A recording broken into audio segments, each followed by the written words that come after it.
Yeah, everything have locked for their capacity.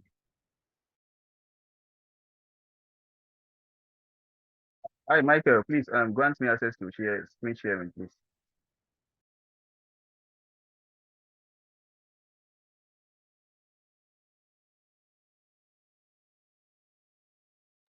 Yeah, you have it.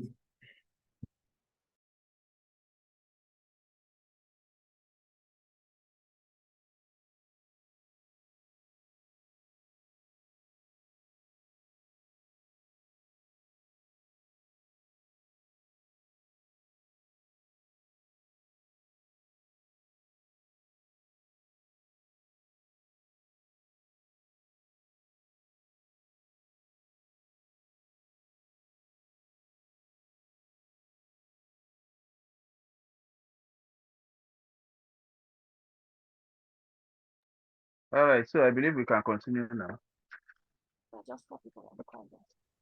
They just, Say that again, Pauline. You are saying something. I said there are just there are 5 now. I mean, when Okay, I should wait. I should hold on a bit.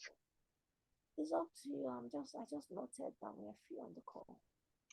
All right, let's wait for 2 minutes before we continue.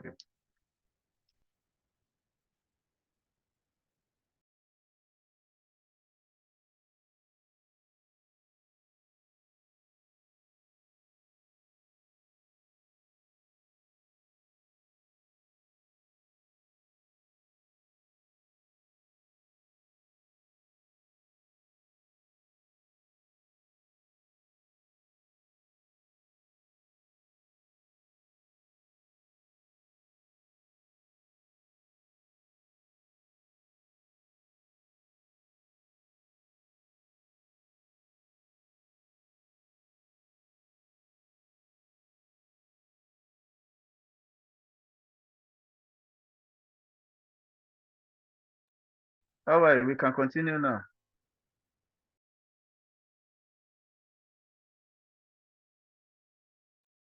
We have just 5 participants here. I don't know why people are not joining in. If we can proceed with just these 5 participants. We still have other MCQs to look at. Let's continue now. What do we suggest?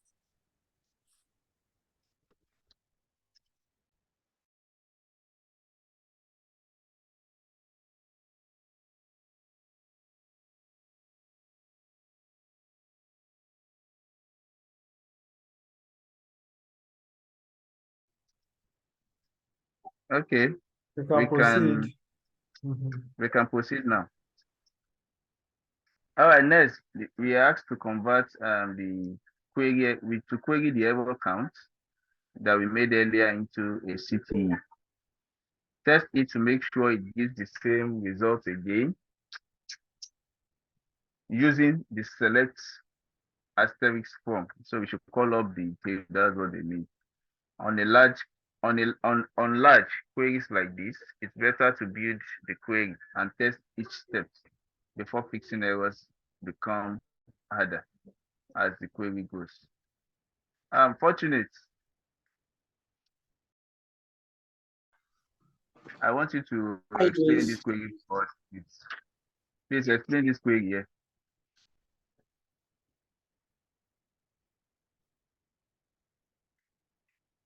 Fortunate man. I can hear you. Sorry, what do you want me to do? Okay, I just want you to explain the query, this one that we have here to us, the way you think you know it. I also don't know it, but probably I can get some things from the ones you are saying.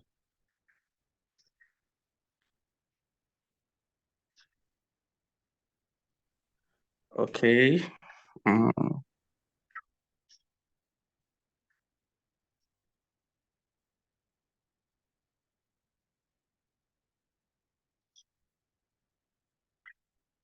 Well, from the first line, that tells us whatever is telling us that whatever we have at the first side, we should select it from the employee name. The employee name is a table, and then we should count the names in that column.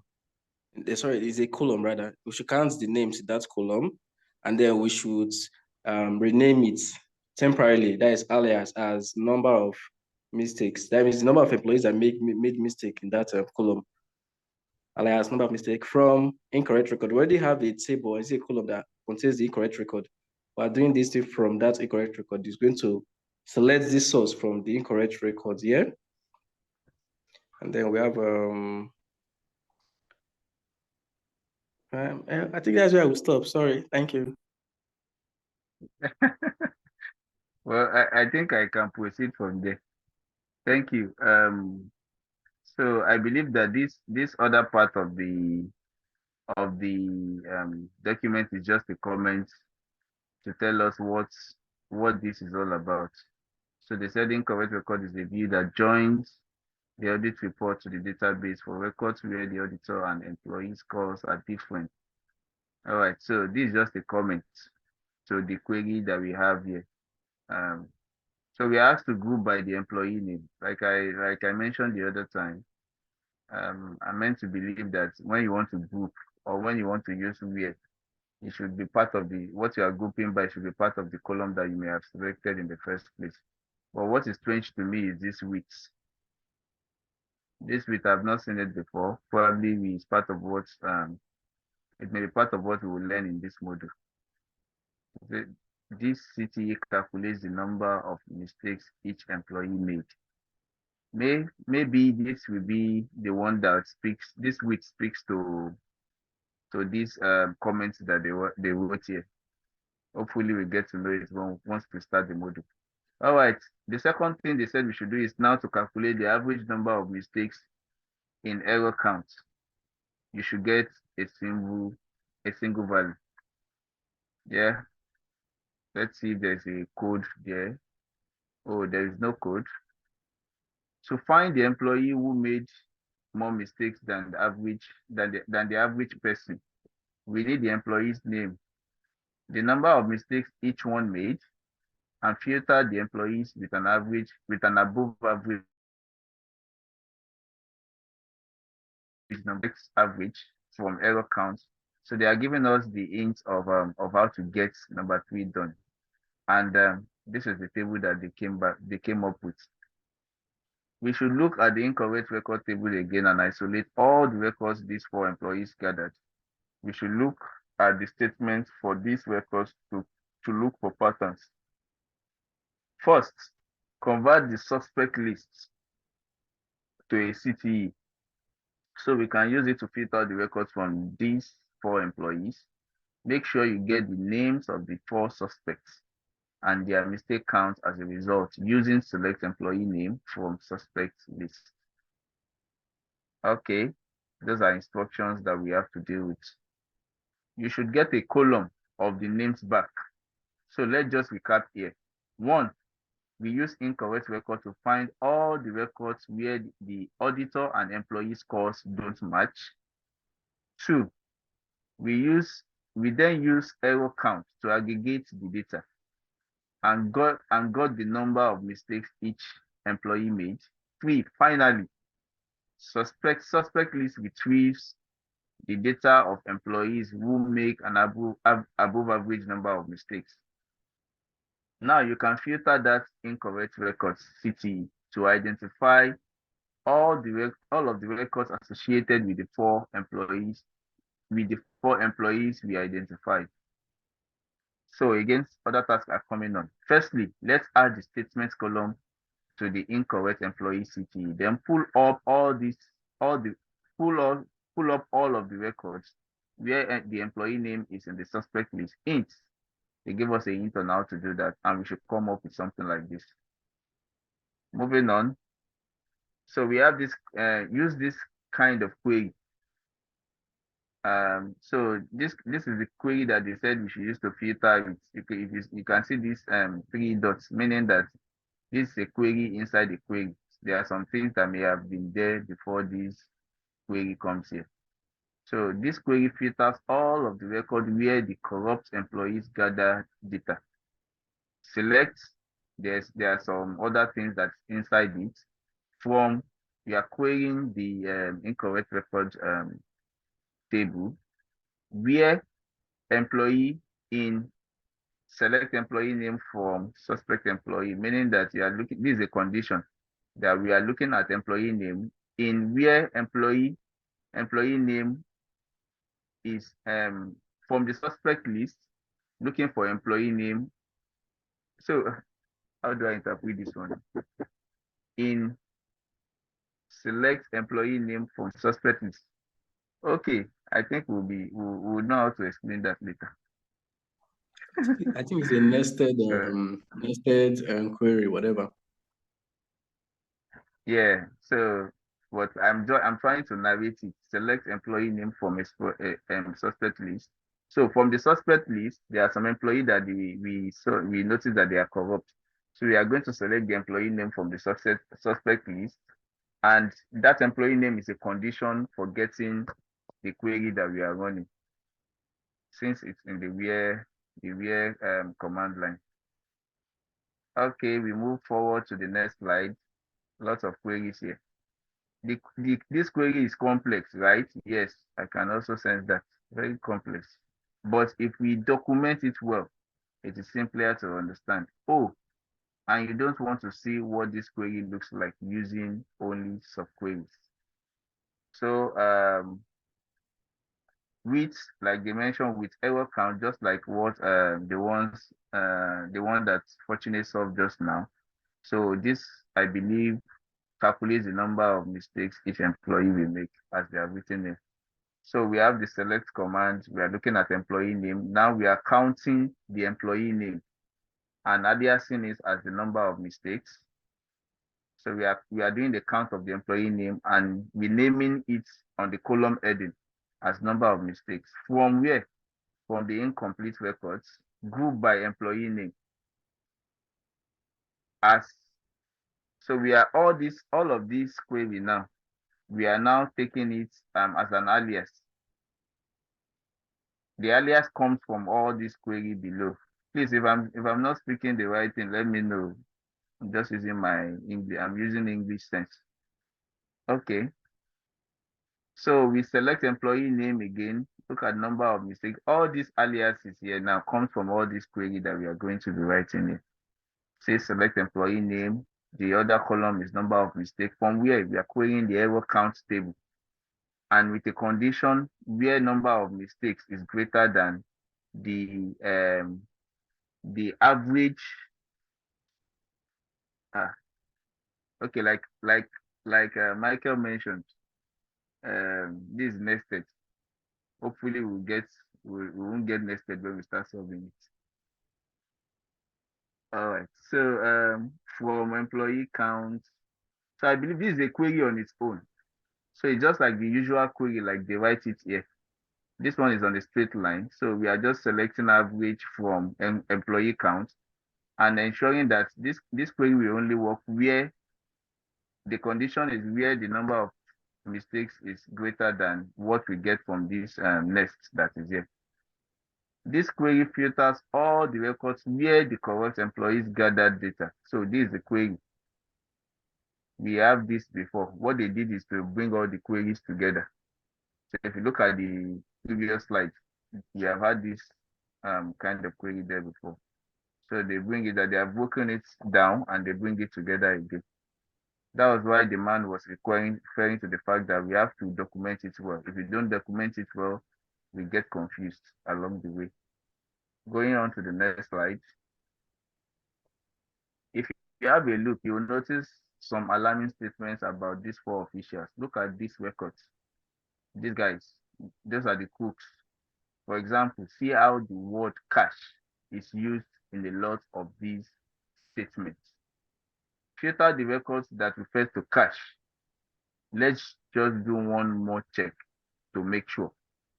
Check if there are any employees in the incorrect record table with statements mentioning cash.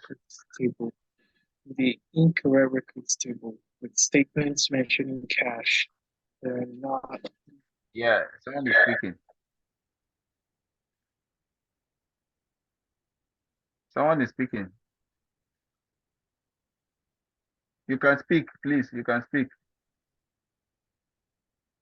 Oh, sorry. I'm unmuted. So sorry. Oh, okay.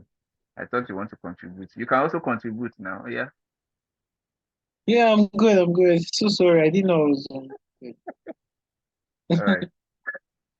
Okay. So we are asked to check if there are any employee in the incorrect table with statements mentioning cash that are not in our suspect list. So you may have suspected some set of employees, but there are some other employees that are also liking to be taking cash, that there are statements that pronounce to them as cash. So we should also find them out. This should be as simple as adding one word. I get an empty result, so no one except the four suspects, the four thugs, has this allegation of bribery. Okay, so we can sum up the evidence we have for Zuriel Matembo, Malachi Mabusu, Bello Azibu. Oh, so this Bello is also a suspect. Okay, and Lalita Kabui. One, they all made more mistakes than their peers on average. Two, they all have incriminating statements made against them, and only them. Keep in mind that this is not decisive proof, but it is concerning enough that we should flag them. President Naledi has worked hard to stamp out corruption, so she would urge us to report this. I'm a bit shocked, to be honest. After all our team set out to do, it's hard for me to uncover this. I'll let Prince Naledi know what we found out. All right, so that's the end of the MCQ3 on SQL, which we need to work on. I think for the next 2 weeks. The next MCQ will be due by November 6th. So when we'll be submitting this, so that's what we need to work on. Let me just bring out the other MCQ from my Athena here. I don't think I have it here. I don't have it handy. Okay, trying to download that before we continue. Sorry, Idris, while you are downloading that CSV file, which module, what do you get it from? The CSV file. Yeah, it's on this third. Okay, that's the first part of this thing I read out. It's on my MCQ3. That's module 19, I guess. Let me see. Yeah, module 19. So additional files, Check module. additional resources, right? Yes, yes. Okay. All On the right, first thanks. part of the statement, you will see it there. Okay, thanks. Okay.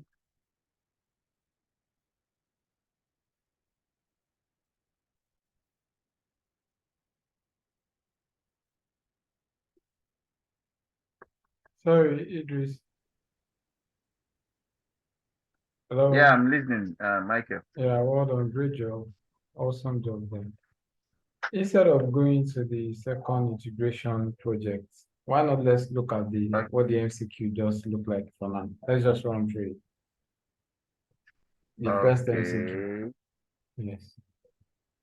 Let's just brush This out the very glance through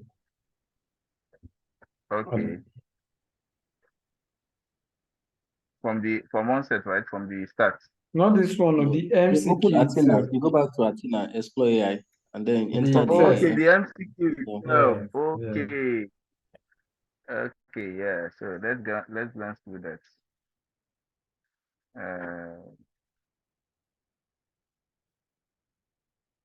Is it review? If I press review, I've not pressed this review before, but we can just do start. Just press start. You don't need to Uh-huh. submit. Just start, and then you can close later on. Okay, so look at what they have here. Wow, this is much, man. Then the following query results We can't in see your two. screen, or yeah, I think you're When only see Can't see sharing my the me, screen. screen. You're only sharing the screen where you have the PDF. Oh, sorry, I thought I share window. Okay, hold on. Hold on, stop share. Oh, so you are not seeing this attendances.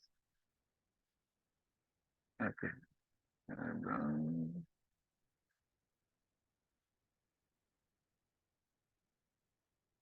I hope you can see it now.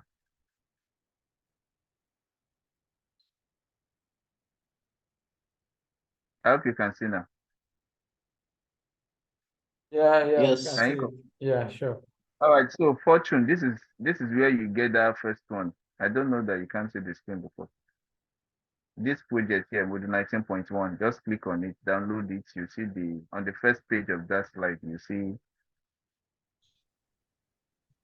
the file attached there. All right, so this is how it looks like. They said the following query results in 2698 rows of data being retrieved, but the auditor report table only has 1620 rows.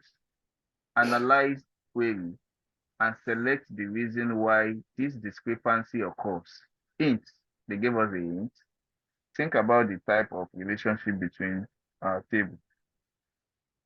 So that's how it is. And the next one, let me just skip.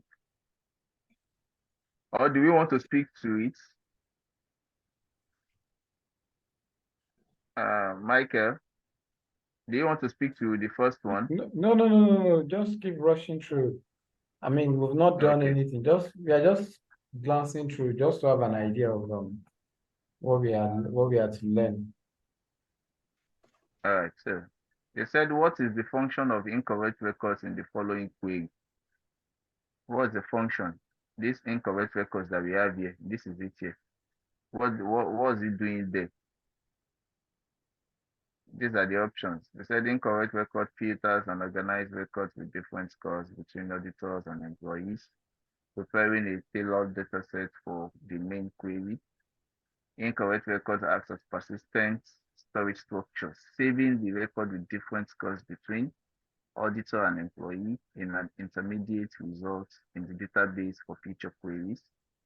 Incorrect records creates a new permanent table in the database, storing the records with different scores between auditor and employee for further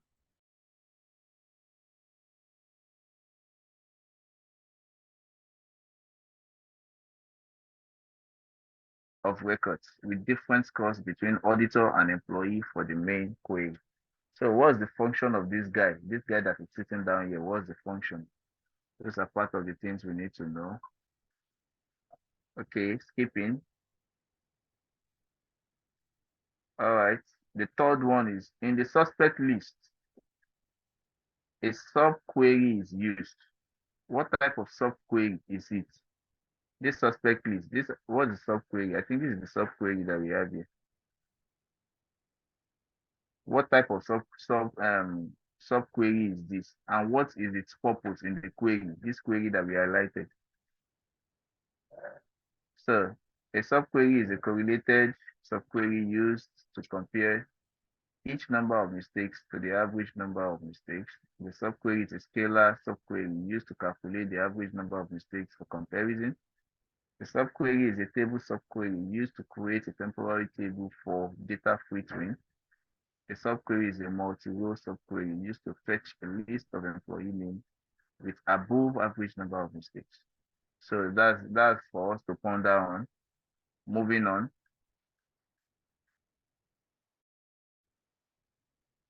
A colleague proposed the following city as an alternative to the suspect list we used previously, but it does not give the desired result.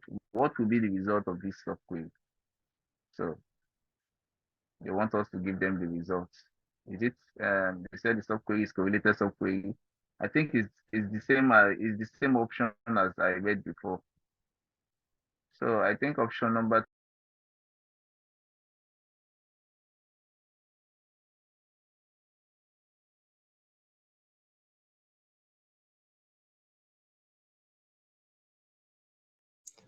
I can't hear you again, Idris.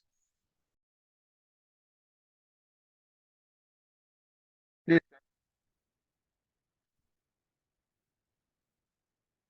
Hello, can you still hear me? I think I'm off the line. Please, can you still hear me? Yes, I can hear you. I think I can hear you. Yeah. All right, did you miss me before now? I think I noticed that something just rolled on my screen. Okay, let's continue then. Question 5. How is the relationship between the employee table and the visit table represented in the ERB? There is no direct relationship between the table. Employee has a one-to-many relationship with visit. Employee has a one-to-one relationship with visit. Employee has a many-to-many relationship with visit. A question for us to solve. Okay, question 6. Which table contains the location ID as its primary key? We made mention of primary key before now. Location, data dictionary, global water access, employee. Yes, along the line would get to know the answers. How would you modify the incorrect record city to join the well population data? All these kind of big questions like this. All right, so these are the options that we need to discuss and ponder on. So how can you modify this guy that is here to join the well population data? So these are the options. Join well on visits, join well on auditor rep ID equals well population ID, join well population on visit table record ID equals well population plus ID, the record ID, join well. So each of the options, I believe with time we'll get to know which one suits what the right one is rather. Question 8. Which employee just avoided a classification of having an above average number of mistakes? Hint. Use one of the queries we use to aggregate data for incorrect records. All right. Moving on to the next question. 9. Which of the following suspects is connected to the following civilian statements? Suspicion colored villagers. Description of an official's aloof demeanor and apparent laziness. The reference of cash transactions cast doubt on their motives. I think from the auditor's report, we'll be able to sort that out. All right, so the next one here is the last question there. Consider the provided SQL query. What does it do? All this query, what does it do? Don't forget you are taking from location ID from auditors rep table, record ID from visit table. Once we link it together, we'll be able to determine what they do. So these are the options. The query retrieves the auditor's records where employee assigned very high score to very poor water sources. The query retrieves the auditor's records where the auditor found all the records with incorrect scores. The query retrieves the record ID, location ID, record ID, and water scores by joining the water quality and visit table, and then calculate the difference in scores between the employee scores and the auditor scores. The query retrieves the location ID, record ID, and water scores, and calculates a difference in scores between the employee scores and the auditor scores. So which is which? We'll get to know at a later time. All right, I believe I can proceed to the next MCQ now. Have I downloaded it? Have I downloaded it? Have I downloaded this? Okay, part 4. I have not.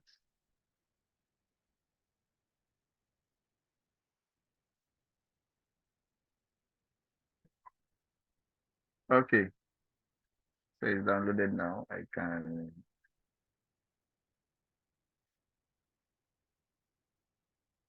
So this is part 4. All right. 37 pages. So we are continuing from where we stopped. Dear team, this is the president now. I'm going to be a bit of And I know some of us are going to office tomorrow, so I'm going to be a bit faster this time. Dear team, I would like to thank the team for uncovering the corruption of our field workers and letting me know. As you all know, I have no tolerance for the people who look after themselves first and at the cost of everyone else. So I have taken the necessary steps. Our journey continues as we aim to convert our data into actionable knowledge. Understanding the situation is one thing, but it's the translation of that understanding into informed decision that will truly make a difference. As you step into this next phase, you will be shaping our raw data into meaningful views, providing essential information to decision makers. This will enable us to discern the materials we need, plan our budgets, and identify the areas requiring immediate attention. We are not just analyzing data here, we are making it speak in a language that everyone involved in this mission can understand and act upon. Lastly, we will be creating job lists for our engineers. Their expertise will be invaluable in tackling the challenges we face, but they can only do their job effectively when we have a clear data-driven direction. Remember, each step you take in this process contributes to a larger goal, the transformation of Maji Undogo. Your diligence and dedication is instrumental in shaping a brighter future for our community. Thank you for being part of this journey. All the best from the president to you. Okay. Hey, how have you been? The man comes again, the man that gives us the whole work. I'm moving to another project soon, so this might be the last time we will work for a while. I thought you would appreciate this. Okay. We still have a bit of analysis to wrap up, and then we need to create a table to track our progress. Let's start with the last bit of analysis. So I used to be tempted to pull all of the columns from all of the table in one place of table and then analyze it. But on a data set of this size, we are going to run into performance issue. So you should rather spend a minute thinking about the question we still have and create queries to answer them specifically. Doing this means that we will only use the data we need to answer our question. Let's summarize the data we need and where to find it.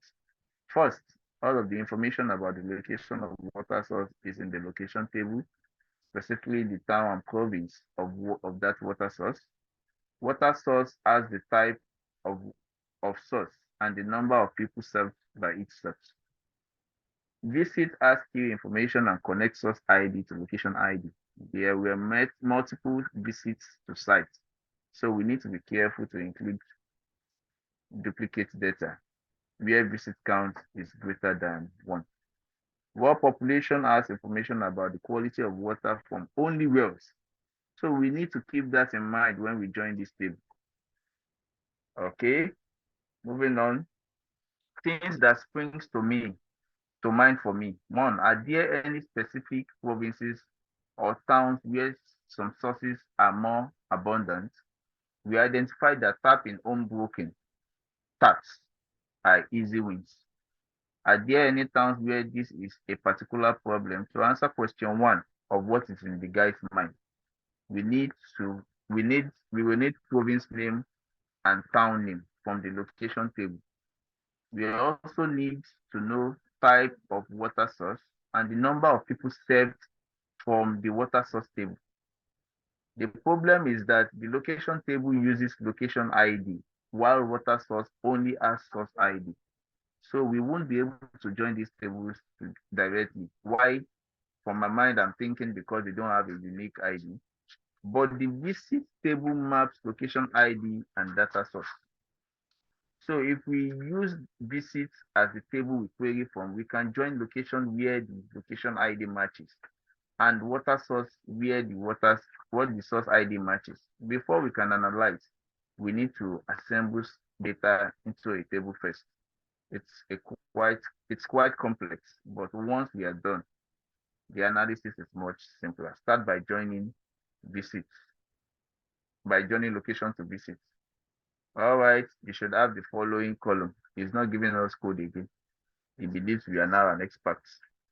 Okay, now we can join the water source table on the key shared between water source and visit. This is what you should have. Wow, we are now becoming experts. If we can write a code that will give us all these things. Now that there are rules where visit count is greater than 1, you can see visit count is greater than 1 in some of these tables that we have there. These were the sites where our surveyors collected additional information for, but they happened at the same source or location. For example, add this to your query where visit location ID equals the employee ID. They gave us the employee ID there, the location ID rather. So that's the condition they want us to run alongside our query. Yeah, moving on. Sorry, moving on. There is the. Okay, this is what we got.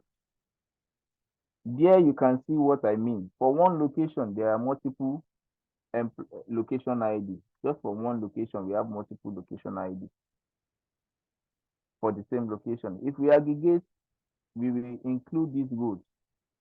So our results will be incorrect because there will be duplication. To fix this, we can just select rows where the column visit count on the visit table is equal to 1. So we run the code. Remove where visit. That's one that they asked us to include before. He said we should remove it and add this. Visit count equals to 1 as a filter, right? So we move on. Okay, now that we verified that the table is joined correctly, we can remove the location ID and the visit count column. All right. I believe we know how to do that. All right. Add the location type column from location and time in queue from visit to our result set. We should have this table according to demand. Last one. Now we need to grab the results from the world population table. There's a table that is world population. This one is a bit trickier. The world population table contains only data for world. If we just use join, we will do an inner join so that only records that are in world population and visit will be joined. We have to use left join. That's a from world population table for world sources and will be null for all of the rest. Play around with different join operations to make sure you understand why we use left join. Don't just use left join as he has directed us. We can use right join. We can use center join if that command exists, just to play around with it and see why he asked us to use left join. And this is